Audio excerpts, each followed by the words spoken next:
नमस्कार दोस्तों। आज हम आपको बताएंगे एक ऐसी एकादशी की कथा जिसका व्रत करने से जन्म जन्म के पाप भी नष्ट हो जाते हैं। कहा जाता है कि इस व्रत के प्रभाव से पिशाच भी फिर से स्वर्ग प्राप्त कर सकता है। ये है पाप मोचनी एकादशी की अद्भुत कथा। वीडियो को अंत तक जरूर देखें, क्योंकि अंत में हम बताएंगे इस व्रत का सबसे बड़ा फल। कथा प्रारंभ। बहुत समय पहले चैत्र रथ नाम का एक सुंदर वन था। इस वन में एक महान तपस्वी रहते थे जिनका नाम था मेधावी ऋषि। मेधावी ऋषि भगवान विष्णु की कठोर तपस्या करते थे। उनकी तपस्या इतनी तेज थी कि देवताओं का लोक भी प्रभावित होने लगा। इसी समय स्वर्ग में एक अत्यंत सुंदर अप्सरा थी जिसका नाम था मंजुघोषा। वो नृत्य और संगीत में बहुत निपुण थी। एक दिन वो वन में आई और उसने मधुर संगीत गाना शुरू किया। उसकी आवाज इतनी मोहक थी कि मेधावी ऋषि का मन विचलित हो गया। धीरे धीरे ऋषि उसकी सुंदरता पर मोहित हो गए और उनकी तपस्या भंग हो गई। समय बीतता गया। ऋषि और मंजुघोषा कई वर्षों तक साथ रहे, लेकिन एक दिन अचानक ऋषि को अपनी तपस्या याद आई। उन्हें बहुत पछतावा हुआ कि उन्होंने अपनी तपस्या नष्ट कर दी।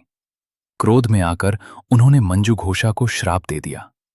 उन्होंने कहा, हे अप्सरा, तुमने मेरी तपस्या भंग की है, इसलिए तुम पिशाचनी बन जाओ। ऋषि के श्राप से मंजुघोषा तुरंत पिशाचनी बन गई। क्षमा की प्रार्थना मंजुघोषा रोने लगी और बोली, हे ऋषिवर, मुझसे भूल हो गई, कृपया मुझे इस शाप से मुक्त होने का उपाय बताइए। तब मेधावी ऋषि का क्रोध शांत हुआ। उन्होंने कहा, अगर तुम सच्चे मन से पाप मोचनी एकादशी का व्रत करोगी तो तुम्हें इस शाप से मुक्ति मिल जाएगी। व्रत का प्रभाव मंजुघोषा ने पूरी श्रद्धा से पाप मोचनी एकादशी का व्रत किया। उसने भगवान विष्णु की पूजा की और पूरे दिन उपवास रखा। व्रत के प्रभाव से उसका पिशाच रूप समाप्त हो गया और वो फिर से सुंदर अप्सरा बन गई। उसे स्वर्गलोक की प्राप्ति हुई। कथा का संदेश। इस कथा से हमें यह शिक्षा मिलती है कि पाप मोचनी एकादशी का व्रत करने से बड़ा पाप भी नष्ट हो जाता है। जो व्यक्ति इस दिन भगवान विष्णु का व्रत और पूजा करता है, उसे सुख, शांति और मोक्ष की प्राप्ति होती है। व्रत का फल। पाप मोचनी एकादशी का व्रत करने से पापों का नाश होता है। जीवन में सुख समृद्धि आती है। भगवान विष्णु की कृपा प्राप्त होती है और अंत में मोक्ष की प्राप्ति होती है।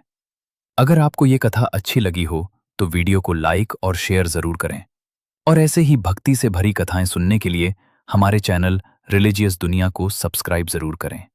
जय श्री हरि।